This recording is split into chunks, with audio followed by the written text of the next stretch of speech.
नमस्कार, news India देख रहे हैं आप। एक बार फिर से हाजिर हैं हम अपने ग्राउंड जीरो के हीरोज के साथ। इस खास बुलेटिन में हमारे हीरोज बताएंगे हर खबर की जमीनी हकीकत, वो भी ग्राउंड जीरो से। हमारे साथ विश्व हिंदू परिषद के कार्यकारी अध्यक्ष आलोक कुमार जी हैं। सर, आज आपने प्रेस कॉन्फ्रेंस किया और दो बातें बहुत स्पष्ट कर दी। लॉकडाउन में जो धर्मांतरण हुए हैं, चर्च बहुत तेजी के साथ बने हैं और अब उसको लेकर के आप लोग एक जन जागरण अभियान शुरू करने जा रहे हैं। किस तरीके का कार्यक्रम होगा सर? जन जागरण की दृष्टि से जो भी आवश्यक है वो करेंगे। नुक्कड़ सभा है, बड़ी सभा है, घरों में गोष्ठियां हैं, पर्चे साहित्य बांटना है, प्रभात फेरी है। हम लोगों को ध्यान कराएंगे कि ये धर्मांतरण तो लालच से हो रहा है, भय से हो रहा है, धोखे से हो रहा है, अंतरात्मा के परिवर्तन से नहीं हो रहा। और इसलिए ये तो मानवता के प्रति भी एक बड़ा अपराध है। हम लोगों से ये भी कहेंगे कि अपने धर्म की श्रेष्ठता में विश्वास करो और उस पर डटे रहो। और तीसरी बात, जो हमें छोड़कर चले गए हैं अभी या कुछ पीढ़ियों में, उनको अपने स्वधर्म में, अपने पूर्वजों के धर्म में वापस लौटा कर लाएंगे। एक और सवाल आलोक जी, जो मैं प्रश्न आपसे कर रहा था, पाकिस्तान से आए हिंदू शरणार्थी हैं, तकरीबन 3000 उनकी संख्या होगी दिल्ली एनसीआर में अलग अलग हिस्सों में। उनका दावा है कि उन्हें भी दूसरे धर्म में ले जाया जा रहा है, यानी कि ईसाई बनाने की कोशिश उनको भी चल रही है। क्या इसको लेकर के कुछ विश्व हिंदू परिषद उनके संपर्क में या उनके लिए कुछ करेगा? हम लगातार उनके संपर्क में हैं। उनको जीवन की आवश्यक सुविधाएं मिले, इसके लिए सरकार और समाज दोनों के प्रयत्न हमने जुटाए हैं। इस विषय में भी हम ध्यान करेंगे। एक आखिरी सवाल आपसे, ये जो ईसाई धर्मांतरण है ये पंजाब में बहुत ज़्यादा चल रहा है। इसके अलावा अगर हम देखें छत्तीसगढ़ का कुछ बेल्ट है, वहाँ घर वापसी भी हालांकि विश्व हिंदू परिषद ने कराई है। क्या कुछ संख्या है कब अब तक क्या घर वापसी जितने लोगों की कराई गई हो या अपना धर्म छोड़ करके जो वे पुनः अपने धर्म में वापस आए हो? इन सब संख्याओं की बहुत चर्चा करने का फायदा नहीं है। लाभ है लेकिन, पर लोग लौट रहे हैं, बड़ी संख्या में लौट रहे हैं। कुछ बड़े लोग भी लौट रहे हैं, जिनको पूरे प्रांत में शिया बोर्ड के अध्यक्ष थे वो लौट रहे हैं। उसी से मालूम पड़ जाएगा कि हवा का रुख किस ओर है। बहुत बहुत धन्यवाद। कैमरामैन शिव कुमार भारद्वाज के साथ गौरव मिश्रा, न्यूज़ इंडिया, दिल्ली। प्रधानमंत्री नरेंद्र मोदी ने आज शाहजहांपुर पहुंचकर गंगा एक्सप्रेसवे का उद्घाटन किया। प्रधानमंत्री नरेंद्र मोदी को सुनने के लिए तमाम लोग आए थे। हालांकि अभी अभी प्रधानमंत्री नरेंद्र मोदी का जो हेलीकॉप्टर है ये उड़ गया और वो तमाम लोग जो आज प्रधानमंत्री नरेंद्र मोदी को यहाँ पर सुन रहे थे, हम उनसे बात भी करेंगे। प्रधानमंत्री नरेंद्र मोदी को आपने सुना, क्या बातें पसंद आई प्रधानमंत्री नरेंद्र मोदी की? मोदी ने जैसा कहा कि चारों ओर विकास की गंगा बह रही है और आने वाली यूपी सरकार में यूपी के लिए योगी उपयोगी हैं। ऐसे ही हमारी भारतीय जनता पार्टी पुनः एक बार 2022 में सरकार बना के और फिर यूपी को उपयोगी करेगी। गुंडागर्दी बंद होगी। जो गुंडे यूपी छोड़ के भाग चुके हैं और जो बचे हैं वो भी छोड़ के भाग जाएंगे। आज प्रधानमंत्री नरेंद्र मोदी जी का भाषण था, आप लोग यहाँ मौजूद थे। क्या बात सबसे अच्छी लगी इस भाषण में? मोदी जी की सारी बातें ही अच्छी हैं, ऐसी कोई बात नहीं जो ना अच्छी लगे। बस एक सपा सरकार है जिसे अच्छी नहीं लगती उनकी कोई भी बात, क्योंकि उन्हें समझनी ही नहीं कोई बात, उन्हें कोई बात समझनी ही नहीं है, क्योंकि वो समझदार नहीं है। मोदी जी की ऐसी कोई एक भी बात नहीं है जो ना समझी जाए। सारी बातें समझने वाली हैं और बिना समझे समझ जाती हैं। और भी लोग हैं हमारे साथ। कहाँ के रहने वाले हैं आप? हम यहाँ शाहजहांपुर के। अच्छा, तो आज आप यहाँ पर थे, आज आपको एक सौगात मिली, शाहजहांपुर को एक बड़ी सौगात मिली है। क्या कहना है और आज का जो भाषण था उसको लेकर? अरे हमारे देश के मोदी जी यशस्वी प्रधानमंत्री, वो हमारे देश के प्रति बहुत अच्छा काम कर रहे हैं और सभी को साथ लेकर चलने का काम कर रहे हैं। और भी लोग हैं, तमाम लोग। ये देखिए, ये पूरी तैयारी से तमाम लोग आए हुए हैं। प्रधानमंत्री नरेंद्र मोदी और अपने योगी और जो यहाँ पे लीडरशिप है लोग, सबके फोटो लेके ये जोश है। मोदी मोदी मोदी मोदी योगी योगी योगी मोदी। क्या चीज सबसे अच्छी लगी आपको प्रधानमंत्री नरेंद्र मोदी ने? आज प्रधानमंत्री जी ने कही जो हमारे यहाँ से जो शिलान्यास हुआ है इसका एक्सप्रेसवे का, इससे सबसे पहले तो हमारी जो शाहजहांपुर के लोग हैं इनकी दिल्ली से और प्रयागराज से दोनों तरफ से बढ़िया अच्छी कनेक्टिविटी हो जाएगी। इससे सबसे पहले व्यापार को फायदा मिलेगा और व्यापार के साथ साथ में जो हमारे यहाँ के मरीज है, रोगी है, उसको तुरंत जल्दी से अच्छा ट्रीटमेंट मिलेगा। किसानों को फायदा होगा। सभी के लिए एक मतलब एक पूरी विकास की लहर आई है जिसके बाद से अब हमारा शाहजहांपुर भी अब विश्व के मानचित्र पर पहचाना जाएगा। बहुत बढ़िया।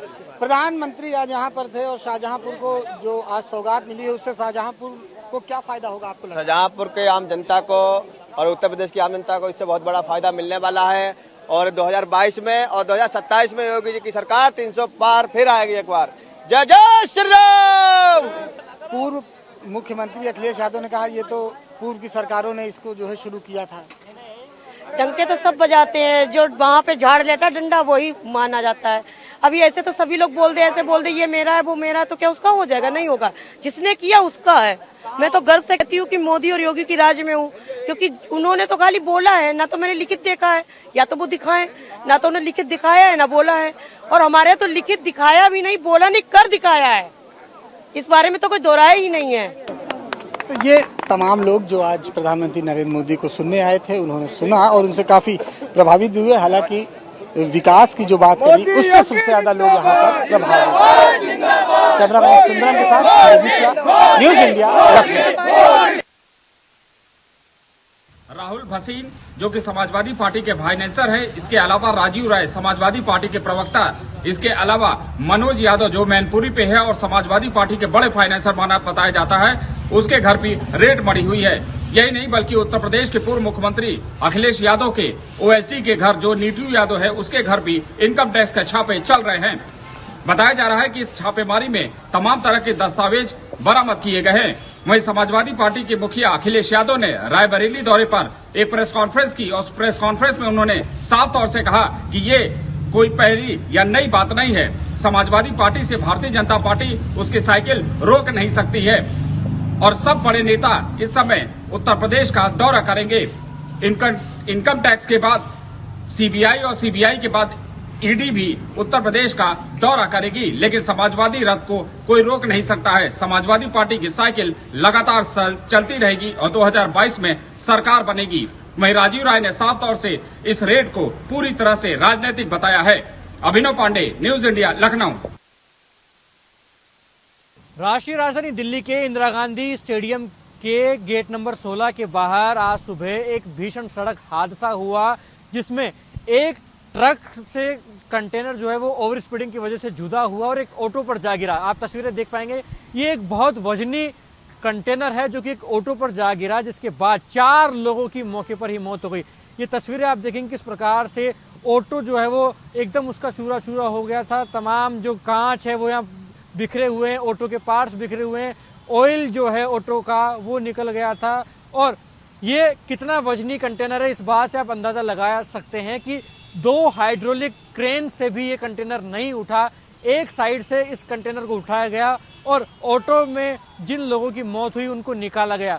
ये जो ऑटो है उसको अभी जो दरियागंज थाना इलाके के में ये हादसा हुआ है, ऐसे में दरियागंज थाने के बाहर उस ऑटो को ले जाया गया और 4 लोग जिनकी मौत हुई है उनको अरविंद अस्पताल की मोर्चरी में रखा गया। ये ट्रक भी दिखाऊंगा मैं आपको तस्वीरों में। ये वो ट्रक है जिससे कि ये कंटेनर जुदा हुआ और एक ऑटो पर जा गिरा, जिसकी वजह से 4 लोगों की मौके पर मौत हो गई। ओवर स्पीडिंग की वजह से ये हादसा हुआ है। काफ़ी तेज़ रफ्तार में ये ट्रक था, जिसकी वजह से ये जो आप तस्वीरों में देखेंगे ये जो स्पेस है इसमें कंटेनर रखा हुआ था। ये कंटेनर ओवर स्पीडिंग की वजह से जाकर ऑटो पर गिरा, जिसकी वजह से भीषण सड़क हादसे में 4 लोगों की मौके पर मौत हो गई। हादसा होने के तुरंत बाद जो ट्रक के चालक और परिचालक हैं वो फरार हो गए हैं, जिनकी पहचान करी जा रही है, शिनाख्त की पहचान की जा रही है कि आखिरकार ये ट्रक किसका था और चालक परिचालक को ढूंढा जा रहा है। और कारणों की समीक्षा भी पुलिस कर रही है। ट्रैफिक पुलिस मौके पर तैनात है।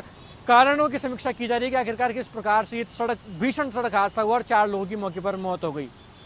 कैमरा पर्सन मनीष के साथ लखवीर सिंह शेखावत, न्यूज इंडिया, दिल्ली। राष्ट्रीय राजधानी दिल्ली में आज यानी कि शनिवार से कक्षा 6ठी से लेकर 12वीं क्लास तक के स्कूल्स को खोल दिया गया है। तमाम जो स्कूल्स हैं वो आज से खुल गई हैं। Commission for air quality management ने हाल ही के दिनों में इन स्कूल्स को बंद किया था, क्योंकि दिल्ली की आबोहवा लगातार प्रदूषित होती जा रही थी और दिल्ली में प्रदूषण का स्तर लगातार बढ़ता जा रहा था। लेकिन बेहद गंभीर श्रेणी में जो प्रदूषण का स्तर बना हुआ था वो बेहद खराब श्रेणी में उसका सुधार हुआ है। ऐसे में commission for air quality management ने तमाम जो सरकारें हैं, जो दिल्ली की सरकार है, उसे निर्देशित किया कि अब स्कूल्स को खोला जाता है, जिसके बाद आज शनिवार को दिल्ली में तमाम स्कूल्स को खोल दिया गया। आप देखना सकते हैं तस्वीरों के माध्यम से किस प्रकार से राष्ट्रीय राजधानी दिल्ली में स्कूल्स खुल गई, लेकिन जो स्टूडेंट्स हैं वो उतनी तादाद में नहीं आए हैं। काफ़ी कम तादाद में स्टूडेंट्स हैं, क्योंकि लगातार अभिभावक जो है वो इस बात को सोचकर चिंतित हैं कि राष्ट्रीय राजधानी दिल्ली में लगातार प्रदूषण बढ़ता जा रहा है, ठंड बढ़ गई है और इसके साथ ही जो ओमिक्रॉन है उसका खतरा भी बढ़ रहा है। ऐसे में बढ़ते ओमिक्रॉन के खतरे के बीच तमाम जो अभिभावक हैं वो कहीं ना कहीं डर रहे हैं, भयभीत हैं, और इसी वजह से राष्ट्रीय राजधानी दिल्ली में 6ठी से 12वीं क्लास तक के स्कूल्स खोल तो गए हैं, लेकिन जो बच्चे हैं वो नहीं निकल रहे हैं। आपको बताएं, दिल्ली सरकार ने तमाम स्कूल्स को निर्देशित किया है कि कोविड गाइडलाइंस की पालना के साथ स्कूल खुले, मास्क की पालना हो, सोशल डिस्टेंसिंग की पालना हो और हाइब्रिड मोड में जो है पढ़ाई हो सकेगी, यानी कि ऑनलाइन क्लासेस के साथ साथ ऑफलाइन क्लासेस चालू करने की अनुमति दी है। लेकिन बढ़ते ओमिक्रॉन के खतरे के बीच स्कूल्स का खुलना वाकई में एक बड़ी चेतावनी बनकर भी उभर सकता है, क्योंकि जिस प्रकार से दिल्ली में बढ़ते प्रदूषण की वजह से तमाम स्कूल्स को बंद कर दिया गया था, लेकिन जिस प्रकार से थोड़ा सा सुधार एयर क्वालिटी में हुआ तो स्कूल्स को खोला गया। लेकिन आज की अगर एयर क्वालिटी की बात करें तो 319 के साथ बेहद खराब श्रेणी में दिल्ली में आबो हवा बनी हुई है। ऐसे में आज से जिस प्रकार से ओमिक्रॉन के बढ़ते खतरे के बीच स्कूल्स को खोला गया है, इसका अंजाम आखिरकार क्या होगा ये देखने वाली बात है, क्योंकि लगातार तमाम जो अभिभावक हैं वो चिंतित है और इसी की वजह से दिल्ली में स्कूल्स तो खोले गए हैं लेकिन बच्चे नहीं हैं। कैमरा पर्सन मनीष के साथ Lakhvir Singh Shekhawat, news India, Delhi. Patiala Rajendra hospital के पास कोरोना वॉरियर्स ने सड़कें जाम कर रखी हैं। आप देख सकते हो दोनों तरफ बिल्कुल सड़कें बंद कर रखी हैं, क्योंकि अगर हम कल की बात करें तो कल बिना इलाज के 2 बच्चों की डेथ हो चुकी है। कारण क्या है कि सभी नर्सें यहाँ पे हड़ताल पे बैठे हुए हैं। आज उनके समर्थक में किसान यूनियन भी आके इनके साथ बैठ गए हैं। और हम इनके लीडरों से बात करते हैं कि क्या क्या इनकी मांगे हैं। ਅੱਜ ਸਾਡੀ ਸਰਕਾਰ ਅੱਗੇ ਇਹੀ ਮੰਗ ਹੈ ਕਿ ਇੱਕ ਪਾਸੇ ਚੰਨੀ ਸਾਹਿਬ ਕਹਿੰਦੇ ਨੇ ਕਿ ਮੈਂ ਖੁਦ ਦਿੱਲੀ ਸਮਾਜ ਵੱਲੋਂ ਆ, ਜੋ ਦਿੱਲੀ ਸਮਾਜ ਵੱਲੋਂ ਆ ਤਾਂ ਕਿਉਂ ਨਹੀਂ ਸਾਡੀ ਮਜਬੂਰੀ ਸਮਝਦੇ, ਕਿਉਂ ਦਿੱਲੀ ਸਮਾਜ ਨਾਲ ਫਿਰ ਤੋਂ ਧੱਕਾ ਕੀਤਾ ਜਾ ਰਿਹਾ, ਕਿਉਂ ਮਹਿਕਮੇ ਦੇ ਅੰਡਰ ਨਹੀਂ ਲਿਆ ਜਾ ਰਿਹਾ ਹੈਗਾ। ਜੇਕਰ ਸਾਡੀ ਮੰਗ ਮੇਨ ਮੰਗ ਹੈ ਵੀ ਆਪਕੋ ਮਹਿਕਮੇ में अंडर नहीं लेके जा रहे। जी हाँ, सानू महकमे तो बिल्कुल ही कट रखे है, ना सानू ज्वाइनिंग का कुछ दिता है, ना सानू ज्वाइन कराया जा रहा है। सानू फिलहाल नर्सिंग स्टाफ ਨੂੰ ਕਹਿ ਰਹੇ ਨੇ ਕਿ ਤੁਹਾਨੂੰ 3 ਮਹੀਨੇ ਦੇ और सोर्स से ज्वाइन करा रहे हैं। ਇਹਨਾਂ ਨੇ ਕੱਲ ਬਗਾਨੇ ਘਰ ਵੀ ਜਾਣਾ, ਅਗਲਾ ਕੀ ਕਹੂਗਾ ਕਿ ਸਾਡੀ ਬੇਟੀ ਹਸਪੀਟਲ ਤੇ ਲੱਗੀ ਹੋਈ ਸਿਰਫ 3 ਮਹੀਨੇ ਵਾਸਤੇ ਆ, ਇਹ ਡਿਗਰੀ ਉਸ ਵਾਸਤੇ ਕੀਤੀ ਗਈ। ਸਾਨੂੰ ਇਹ ਬੱਚਿਆਂ ਨਾਲ ਬਹੁਤ ਬੇਇਨਸਾਫੀ ਹੋ ਰਹੀ ਹੈ, ਅਸੀਂ ਇਹਨਾਂ ਦੇ ਨਾਲ ਖੜਾਂਗੇ।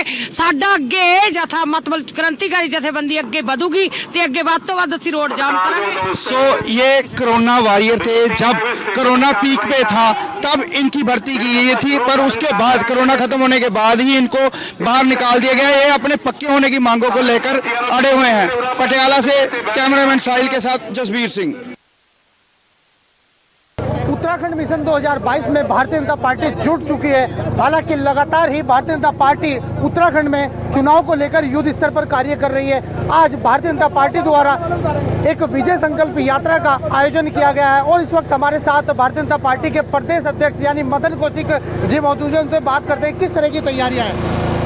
विजय संकल्प यात्रा जो आज हरिद्वार से प्रारंभ हो रही है, कल हमारी कुमाऊं की यात्रा बागनाथ भगवान के दर्शन से बागेश्वर से शुरू होगी और एक कार्यकर्ताओं का जो अपार उत्साह है और जनता का विश्वास है मोदी जी के प्रति, इस विजय संकल्प यात्रा को हम 70 विधानसभाओं में ले जाकर और नरेंद्र मोदी जी के उस विश्वास को और सरकार के उस संकल्प को दोहराएंगे और 2017 से बड़ी विजय का आशीर्वाद प्राप्त करेंगे। कितने किलोमीटर की यात्रा होगी और कहाँ से शुरुआत होकर कहाँ समापन होगा? ये यात्रा हरिद्वार से शुरू होगी, गढ़वाल की उत्तर काशी में समापन करेंगे, कल बागेश्वर से शुरू करके खटीमा में समापन करेंगे। 4500 किलोमीटर से ज़्यादा की ये यात्रा होगी और इस यात्रा में हम 70 विधानसभा कवर करेंगे। क्या उद्देश्य है यात्रा का? जनता का आशीर्वाद, 2017 से बड़ी विजय। कहीं ना कहीं जो उपलब्धियां हैं पिछले 4.5 साल की वो भी गिनवाने का काम करेगी। ऐसी क्या जरूरत पड़ गई भारतीय जनता पार्टी को जो काम गिनवाने पड़ गए? जी क्यों नहीं गिनाएंगे, किए हैं तो गिनाएंगे, क्यों नहीं गए, जरूरत की क्या बात है, हमने किए हैं, जनता के बीच में बताएंगे। तो बिल्कुल ये थे हमारे साथ प्रदेश अध्यक्ष मदन कौशिक जी। साफ तौर पर इनका कहना है कि जो पिछले 4.5 साल के कार्य है वो कहीं ना कहीं जनता को गिनवाने का काम करेगी और भारतीय जनता पार्टी किस तरह विजय हासिल करेगी इसका भी संकल्प लेगी। कैमरा पर्सन के साथ संजय पुंडीर, न्यूज इंडिया, हरिद्वार।